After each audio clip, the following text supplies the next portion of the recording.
Right, hey guys, how are we doing? Back with another video from Annie News, and today we are checking out every new Isekai fantasy anime coming out next season in the summer.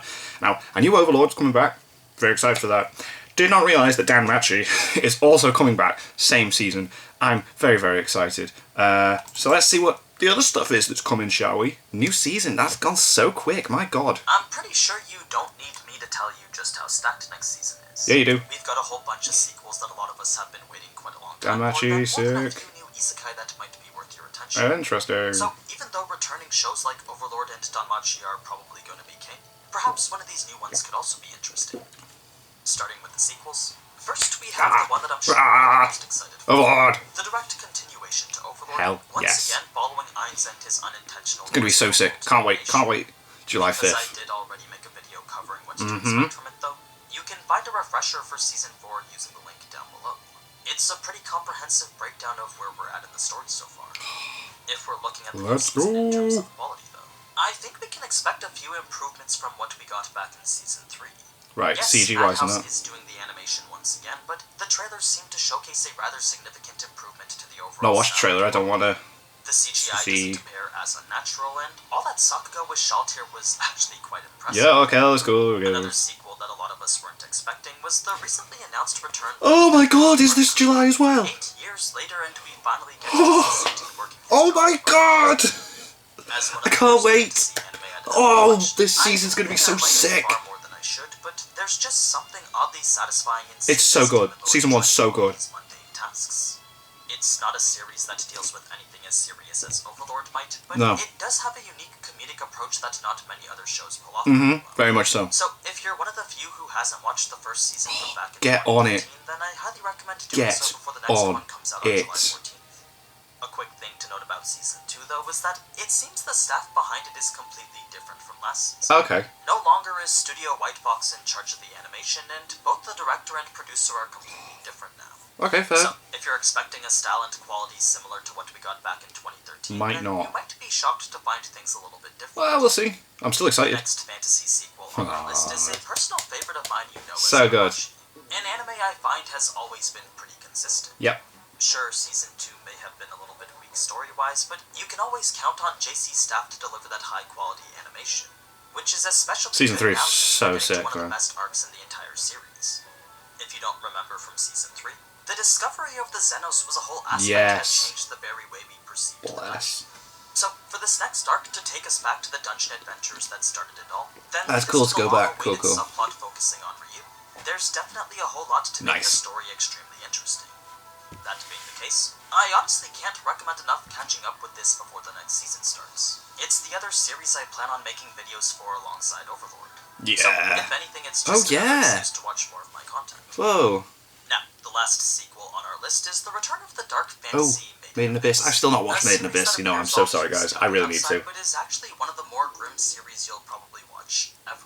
I mean, there's been more than a few fucked up scenes that's made even me grimace. Oh, God. So, if you're interested in uncovering more of what lies beyond the depths of the abyss, then you can watch the new season starting July 6th.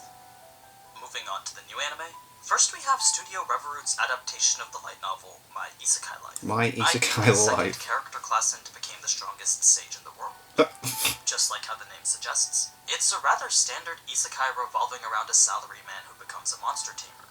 Like Normally, most this job class would make adventuring rather difficult, but Animation the looks slides slick. he tames help him to become a sage as well, resulting in a powerful second job class that grants him these OP magical Whoa, abilities. looks cool. I wouldn't say it's anything particularly groundbreaking, but it does seem to fill the gap for that OP protagonist going on adventures anime.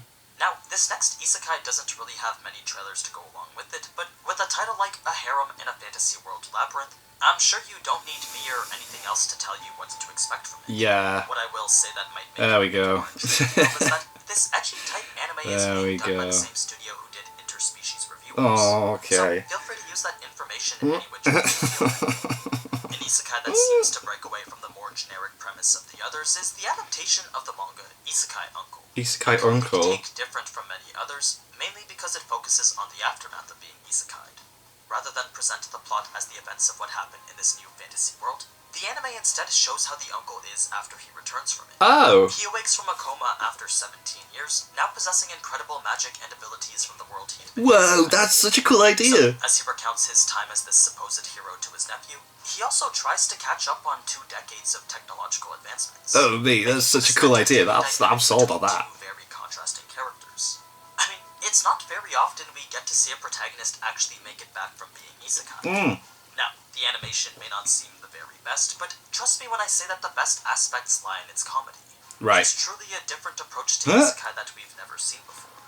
Sounds boss. That's a cool concept. Surprised isn't more popular than it is Studio Satellite's adaptation of Black Summoner. Black Summoner. As a series that's coming from the same studio who brought us Hellsing Ultimate. Jeez. I do think Black Okay. Summoner might be one of the more average shows this season. The story itself is fairly basic as far as isekai go, but the main character is one that's both overpowered and competent. It's a combination of elements that make for an entertaining anime no matter how many times you see it.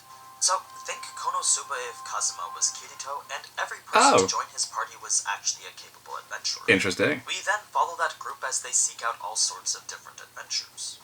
It's not really the most revolutionary of concepts, but if you're looking for a new generic isekai that checks all the boxes, then this would definitely be the one to watch this season. Okay. Now, the last isekai on our list is the more wholesome one of Parallel World Pharmacy. Parallel This World series Pharmacy. revolving around this world-renowned medical researcher who one day works himself to death, then finds himself reincarnated again. The thing about his new life, though, is that not only is he the child of a respected family of doctors, but his body is also host to the guardian deity of medicine. Oh. He can now use magic to heal people as well. Whoa. So, with the ability to diagnose people's illnesses practically instantly, they really made sure to make him OP in the way that best suits the theme of the show. That's He's interesting, pretty much your man. typical isekai protagonist, but instead of incredible powers used for combat, they're instead powers used for healing. It's the standard stuff, just with slight variations here and there. Switching over to the basic fantasy now, and what we have next is Kinso no Verme. Kinso no A Verme. school-based series involving a failing student who coincidentally comes across the very thing he needs to prevent him from failing. As one of the worst summoners at the Royal Academy of Magic, They always have to be the protagonist worst, just so don't they? And happens then to it's find like... a grimoire which lets him summon the devil.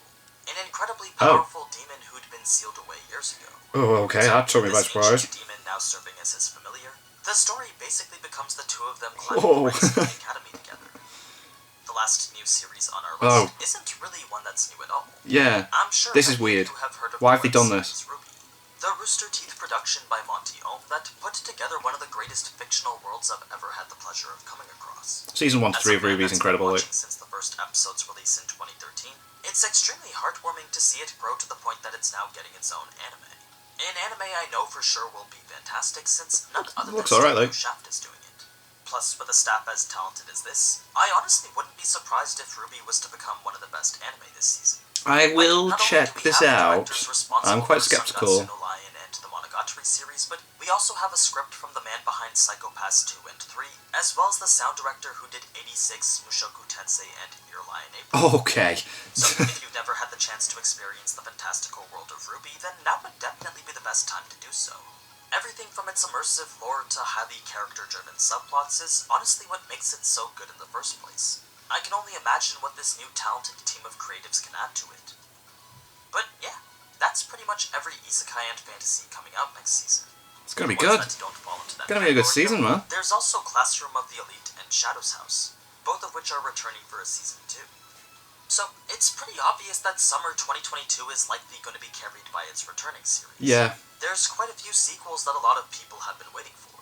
For me, you already know it's Overlord and Machi, but I'm also curious to know what you guys are looking forward to. So, Devil is a part-timer as well, like, whoa! But anyway, as always, thank you so much for watching, and if you enjoyed this type of anime content, then you already know what to do. So, until next time. Ciao. Mate, summer 2022 is going to be awesome. Overlord, Machi, Devil's Part-Timer. That Isekai Uncle sounds really cool. And, yeah, that's just the Isekai and Fantasy, so, yeah. Awesome. Cool. Can't wait to check those out. Anyway, thanks to my patrons. If you want to have your name at the end of every video upload, link in the description to the Patreon page. $1 a month helps support the channel. It's greatly appreciated. Thank you guys very much for that. And thank you all for watching. What do you guys think of that? What do you guys think of this? Click like, subscribe if you haven't already. Leave comments down below. Let me know what I should watch and discuss in future videos. And I'll see you guys, next time.